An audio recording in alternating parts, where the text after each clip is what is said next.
Jadi kamu lebih baik ikut prosedur yang ada di Kalun B itu aja. Jadi seperti apanya, sampean harus ikutin prosedur yang ada di situ dulu. Mbak tunggu sebentar, Mbak, soalnya masih ada telepon masuk. Jadi tadi kenapa? Itu tadi alamatnya tadi exit berapa sih? Exit A. Exit A di Skyline Tower. Jadi di exit A gitu ada tulisannya kok. Arahnya. Oh gitu ya. Terus naik taksi aja loh. Deket kok, cuma 5 menit mungkin naik taksi. Sekitar $25. Jadi ikutin prosedur di situ, terus kamu update sama aku, nomormu tak simpen. Ada perkembangan apa lagi, ntar aku kasih tahu. Soalnya kamu harus mengikuti di situ dulu, dan jangan lupa bawa uang. Dan kasusnya itu tidak akan cepat, Dok. Soalnya kamu sudah overstay. Iya, Ada yang lain lagi? Makasih ya, Cik. Iya, sayang. Soalnya kan saya takut, kayak nggak pernah aku mau itu minta bantuan sama siapa, terus aku minta bantuan orang yang lain gitu, katanya kamu nggak bisa, kamu dipulangin kayak gitu. Aku nggak percaya, yaudah aku percaya sama sampean, jadi aku pengennya itu konsultasi ke sampean dulu gimana, jadi kan kayak gini tenang kayak gitu loh, Cik. Ya, jadi kalau overstay yang paper itu aku pernah proses, Dok, dan bisa, tapi kan kamu masih kosongan blok. Jadi lebih baik kamu laporan dulu ke mana? Ke Kalun B. Soalnya dulu temanku ada yang nikah orang Filipina sama orang Pakistan. Yang Pakistan tuh overstay seminggu bisa, tapi jangan cuma seminggu, tapi kamu 3 bulan saya kurang tahu. Bisa apa tidaknya saya kurang tahu. Jadi ini adalah pengalaman baru buat saya. Iya, soalnya orang imigrasi, orang KJR itu kemarin gini, kamu bisa, cuma kamu harus nyerahin dulu kayak gitu. Oke, jadi kamu ikutin prosesnya, tak follow up ya. Iya, Oke. Makasih ya. Iya sayang. Oke, yuk. Oke, bye-bye. Waalaikumsalam warahmatullahi wabarakatuh. Bye-bye. Nah, ini lagi yang saya selalu katakan. Berhati-hati. Nah, kan? Baru 1,5 tahun di sini mabuk-mabukan, nggak bisa pulang di hotel. Ini kan satu apa ya? Satu kesalahan yang tidak disengaja menjadi malapetaka. Kan ini menjadi malapetaka toh, Mbak? Benar nggak? Koreksi saya kalau saya salah. Kalau dia baik-baik aja, nggak usah mabuk-mabukan, nggak usah pesta-pestaan, nggak usah ulang tahun. Jujur, ulang tahun itu memang sangat penting, tapi kan lebih penting pekerjaan kita. Kalau kita merayakan ulang tahun teman, terus habis itu kita kehilangan pekerjaan, kan jadinya galau ya. Kalau saya pribadi, saya akan merasa galau. Karena tujuan kita ke sini kan bukan untuk foya-foya, tujuan kita ke sini bukan untuk pesta-pesta gitu loh. Tujuan kita ke sini adalah untuk bekerja. Jadi buat Mbak yang di luar sana yang punya teman menjerumuskan itu harusnya kalian lebih berhati-hati. Saya kurang tahu yang teman menjerumuskan itu seperti apa. Karena kalau teman yang baik, dia tidak akan membuat kamu hidup seperti ini. Kalau dia baik-baik aja, maka dia bulan 12 bisa menikah sama pacarnya dan bisa jadi punya KTP Hong Kong dan ceritanya nggak seribet ini, nggak sebulet ini. Dan satu lagi yang harus diingat oleh kalian. Kalau kalian sudah keluar dari rumah majikan, kalau kalian sudah diinterminate sama majikan, kalau kalian sudah finish kontrak dan keluar dari majikan, kalian itu KTP-nya sudah nggak aktif, Mbak. KTP-mu tuh mati 14 hari, selama 14 hari. Setelah masuk ke 15 hari, KTP-mu itu nggak aktif sudah. Ya KTP ada tapi sudah nggak aktif. Kalaupun kamu ke rumah sakit itu kedeteksi bahwa KTP-mu itu udah nggak aktif. Apalagi kamu masih nunggu visa. Posisi nunggu visa itu KTP masih belum aktif. Nah, kalau visa barumu turun, KTP-mu sudah aktif lagi. Di sini bisa difahami? KTP Hong Kong nomornya tidak pernah ganti. Tapi saat kamu di-interminate atau saat kamu finish kontrak sama majikan, KTP-mu itu udah nggak aktif. Jadi kamu sakit, posisi kamu sudah di-interminate, masuk di rumah sakit itu bayarnya mahal, Mbak. Jadi bukan 120 lagi, tapi 1.200. Di sini bisa difahamin? Jadi jangan bilang aku udah punya KTP kayak mbaknya yang dari Singapura kemarin itu bilang dia nunjukin KTP-nya itu aku lo punya KTP Hong Kong. Gak ada gunanya KTP-mu itu, Mbak. Sampean keluar dari rumah majikan KTP-mu udah mati. KTP-mu itu tidak aktif. Jadi kalian ketangkep polisi dan kalian overstay, kalian tunjukin KTP nggak bisa. Dan kenapa anak-anak tunggu visa dulu itu sering ketangkep polisi dan dicari paspornya atau dicari kertas dari imigrasinya?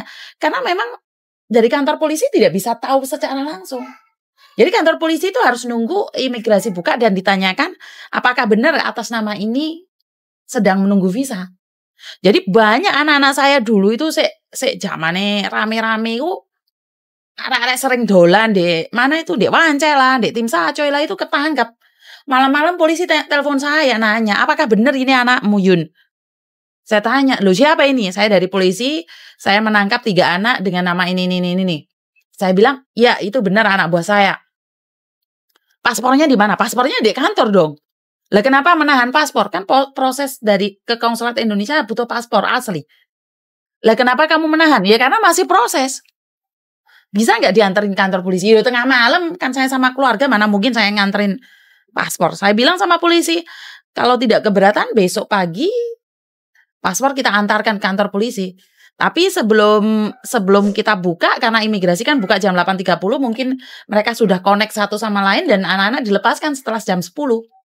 Nah, ini adalah pembelajaran buat kalian bahwa kalau kalian posisi nunggu visa, kalian tuh tidak ada asuransi. Tidak ada jaminan. Makanya saya selalu bilang kalau keluar dari rumah majikan nunggu visa, hati-hati. Kalian ini ojo dolan tok. Kenapa kalau ada kecelakaan, ada apa-apa, bayarmu dilarang. Iya, ya walaupun bayar mahal ya. Dulu ada anak buah saya itu sampai 57.000, tapi kita bebankan, kita bisa lemparkan di satu apa ya, swasta, di mana swasta yang membayarinya dan dikasih keringanan, tidak usah bayar sama sekali. Jadi buat mbak-mbaknya yang di luar sana, lebih berhati-hati lagi. Jangan terpengaruh oleh teman-temanmu. Karena saya tidak tahu siapa yang benar, siapa yang salah. Dan di sini tugas saya bukan mencari siapa yang salah, siapa yang benar. Saya cuma memberikan motivasi dan mendukung bagi yang membutuhkan. Misalnya nggak butuh ya, namanya orang nggak butuh ya terserah, nggak ada masalah. Jadi buat teman-teman yang di luar sana, lebih berhati-hati. Lebih semangat lagi. Karena kita sama-sama belajar di negeri Hongkong ini. Tidak ada yang benar dan tidak ada yang salah. Kalaupun sudah salah, jangan pernah menghujat. Karena kita belum di level dia. Karena kita tidak pernah menginjakkan kaki kita seperti dia. Jadi lebih hati-hati dalam berbicara. Jangan pernah menghakimin. Karena kita tidak pernah tahu posisi dia. Itu aja dari saya. Sekali lagi pesan buat teman-teman di luar sana. Jika kamu bergaul, jika kamu berteman, berhati-hatilah. Karena teman baik tidak akan pernah menjatuhkan temanmu di lubang yang sama. Jadi kayak mbaknya ini akhirnya jadi overstay dan nggak pulang, nggak bisa menikah dalam waktu dan dengan cara yang lebih baik. Jadi berhati-hatilah karena tidak semua teman akan mendukung kamu naik ke atas dan tidak semua bestie itu memberikan dukungan yang terbaik atas kalian. Kalau bisa jangan pernah punya mental crab ya. Crab, kepiting. Jangan pernah punya mental kepiting kemana? Kalau kepiting itu taruh di timba ya mbak ya. Kalau lihat temannya naik, kepiting itu kalau lihat temannya naik, kamu perhatikan itu aja. Kalau kamu lihat temannya naik, itu digerayuk, dijatuhno, digeret ceblok. Jadi dia tidak pernah mengizinkan orang lain lepas dari timba itu. Karena kenapa? Ayo sama-sama kita itu jatuh di sini. Kita itu sama-sama hancur di sini. Jadi saya tidak ingin kita sebagai orang Indonesia punya mental crab, mental kepiting. Saat ada temanmu yang naik ke atas, ayo dukungan, dorongan. Setidak-tidaknya saat dia keluar, mungkin dia akan menyiapkan tali buat kamu agar kamu bisa naik bareng ke atas. Tapi kalau kalian mentalnya crab, mentalnya kepiting, lihat temannya sukses digerayuk, dijeblok, no, beno wis ben mati bareng, yo susah. Mental itu mental susah. Di sini bisa difahami? Atau Mbak Yuni ngomongnya kecepatan? Sok pinter gitu. Saya bukan sok pinter ya. Saya karena saya pernah merasakan seperti itu. Dan saya selalu bilang saya tuh suka dengan apa ya? Anak Filipina. Bukan saya bilang anak Indonesia tidak ya. Tapi saya kan bekerja di lingkungan anak Filipina, di mana waktu saya bekerja di restoran itu mereka memang sip. Kok bilang sip Mbak Yuni? Iya, kenapa? Karena mereka punya prinsip satu, mereka itu membantu satu sama lain. Jadi di restoran dia atau di tempat dia itu butuh pekerja, itu temannya dulu yang diutamakan. Apalagi saya kan orang Indonesia sendiri ya Mbak ya.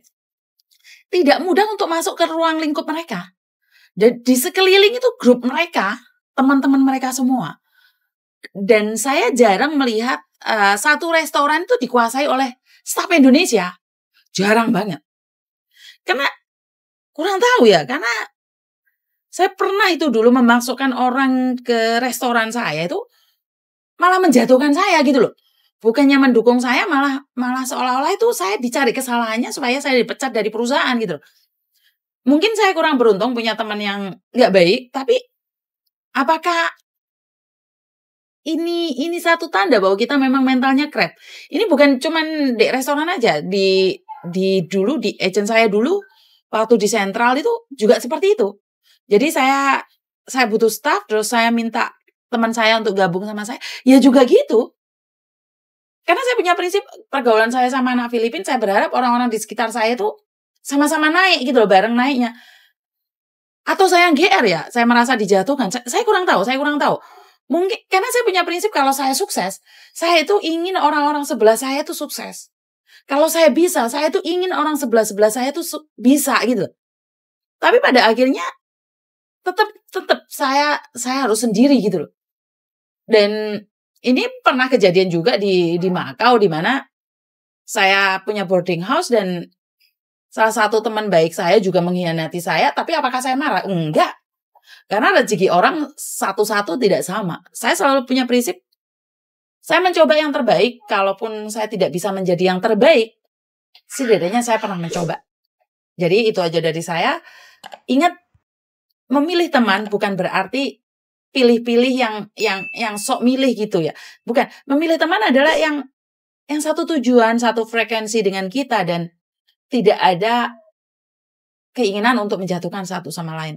Jadi saya berharap saya punya teman baik dan tidak mengkhianati saya dan saya tidak dikhianati. Saya tidak dihancurkan oleh teman baik saya. Tapi kebetulan saya nggak punya. Jadi saya nggak bisa ngomong apa-apa. Sesuatu yang paling menyakitkan adalah dikhianati oleh orang yang kita sayang. Tapi ya sudahlah, namanya pengkhianat itu tidak berhak atas cinta sejati. Masuk Pak Eko. Jadi itu aja dari saya, kurang lebihnya saya minta maaf. Wassalamualaikum warahmatullahi wabarakatuh. Berkat Tuhan mengalir atas kita semua. Semoga semua makhluk bahagia dan bye-bye.